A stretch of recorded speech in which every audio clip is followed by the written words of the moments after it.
This is Maya Robbins from CSC 110 8 a.m.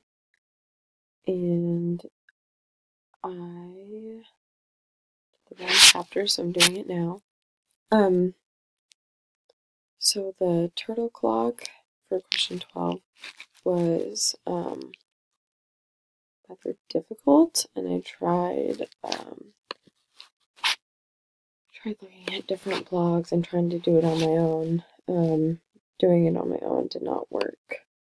But I found a blog that had a rather complex clock, and it is a clock face, but I couldn't get it to be a turtle shape.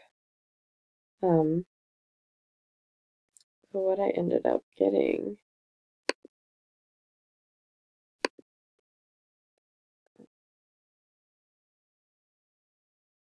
is I got an analog clock instead, and that blog was very specific for some reason about using an analog clock. And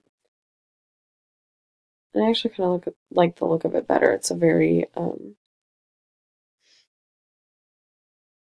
it feels more complex and more impressive, and definitely more in detail than just the regular turtle clock. So, thank you.